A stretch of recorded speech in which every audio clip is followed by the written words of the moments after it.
Carta sobre Bolívar y el Perú. Definitivamente, la relación que Simón Bolívar tuvo con el Perú ha sido, hasta la fecha, muy idealizada e incluso deformada. ¿Cuándo ocurrió esta idealización y esta deformación? Es una buena pregunta. Este proceso comenzó desde mediados del siglo XIX, cuando los peruanos cometimos la aberración de poner una estatua ecuestre de Bolívar en lo que ahora es la plaza de nuestro Congreso, al calor del llamado americanismo. Continuó con las prédicas populistas latinoamericanas de los años 1930 al 50. Me refiero, por ejemplo, al APRA con su visión de Indoamérica y el supuesto rol de Bolívar como antecedente de la integración. Y, finalmente, culminó con las ideologías izquierdistas latinoamericanas de los años 60 al 80, que leyeron a Bolívar casi como si hubiera sido un revolucionario incomprendido del temprano siglo XIX, tal como lo pinta Gabriel García Márquez en su novela El general en su laberinto.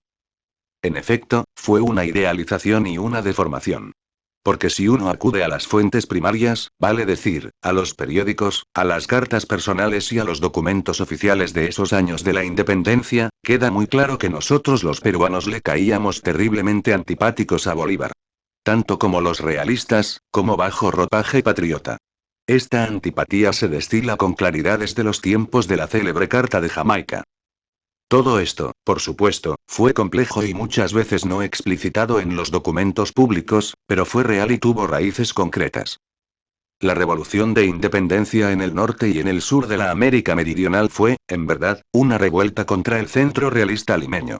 Los cerebros de ese centro realista fueron, sin duda, mayormente peninsulares, como el virrey Abascal.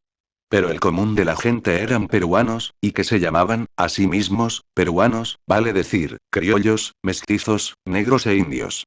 Solo una parte de ellos tuvieron sentimientos proclives a la independencia desde el comienzo del proceso, luego de la invasión francesa de España. El grueso, hasta 1824, tuvo el corazón realista. Y la razón era clara. Esta población vivía en el núcleo de la América del Sur que había tenido una relación especial con España durante siglos. Esta población llegó a ver a rioplatenses y chilenos y, posteriormente, a los gran colombianos, como invasores depredadores. Es extraordinario constatar el rencor que rioplatenses como Monteagudo o caraqueños como Bolívar tuvieron, desde el comienzo, contra esta suerte de posición privilegiada que había tenido el Perú durante la mayor parte del dominio hispánico. Esto conecta con la que yo he llamado la idea del Perú como monstruo peligroso. Desde las goteras de Charcas, desde esa pequeña aldea que era la Buenos Aires autonomista, desde la rústica Chile, desde los llanos de Venezuela, el Perú era visto como un monstruo, como una amenaza. Bolívar tuvo muy clara esta percepción y, de hecho, por eso hizo todo lo posible por crear un hegemón alternativo. La Gran Colombia, que estuvo integrado por las actuales Colombia, Venezuela y Ecuador, con pretensiones sobre Guayaquil y sobre el río Amazonas y su gigantesca área circundante. La Gran Colombia nació así como un contrapeso al supuesto peligro peruano. En 1823, Bolívar llegó al Perú no tanto por dar la libertad a sus hermanos peruanos que sufrían las cadenas del absolutismo, idea que él siempre manifestaba de modo grandilocuente y, por supuesto, hipócrita, sino principalmente por el interés geopolítico de destruir de raíz lo que consideraba como una amenaza para la Gran Colombia, que él veía como la niña de sus ojos, su creación, la entidad que estaba erigiendo como un nuevo polo de dominio en América del Sur.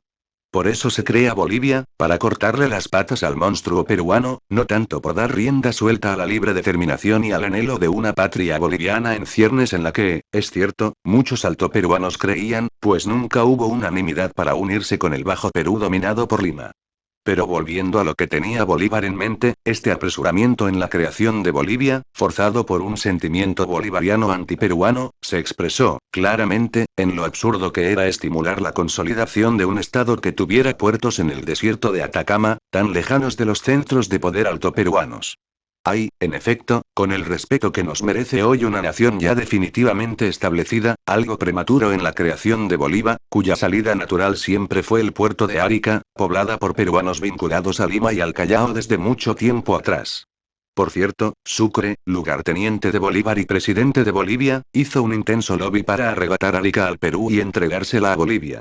Además, advirtió a su mentor Bolívar en una de sus cartas de 1828. Si el Perú conquista de Bolivia y la conserva, el sur de Colombia, o sea, el actual Ecuador, corre mil y mil riesgos. Tanto era el recelo, y hasta el odio, de Sucre contra el Perú que llegó a incluso a proponer la división de nuestro país, como lo conocemos ahora, en dos estados, como una manera de garantizar la seguridad de Bolivia. Por otro lado, Bolívar sabía perfectamente de la existencia de la Real Cédula de 1802 que había devuelto Maynas, el territorio del oriente peruano, al virreinato del Perú. Hoy sabemos que él y sus diplomáticos gran-colombianos ocultaron deliberadamente esta información a los primeros negociadores peruanos de límites, que no habían hurgado bien en sus archivos, porque Bolívar siempre buscó, de manera autoritaria y prepotente, contra los intereses peruanos, que el río Amazonas fuera la espalda de su Gran Colombia. Todo, repito, a expensas del Perú. Así, pues, desde la perspectiva de Bolívar, no es descabellado apreciar que, luego de la batalla de Ayacucho, el Perú haya sido visto como un país derrotado que podía ser tratado como botín de guerra, como una especie de Polonia sudamericana. Lo anterior, y el franco autoritarismo que exhibió Bolívar luego de la batalla de Ayacucho, explica por qué el presidente peruano Lamar, nacido en Cuenca, en el actual Ecuador, realizó, una vez liberado el Perú del yugo bolivariano, una expedición para recuperar el puerto de Guayaquil, gran parte de cuyos habitantes clamaban entonces por ser peruanos, como lo habían sido antes. Si quieres conocer al Bolívar real, a ese que nos odiaba, te recomiendo que leas un librito que se puede encontrar en Google Books.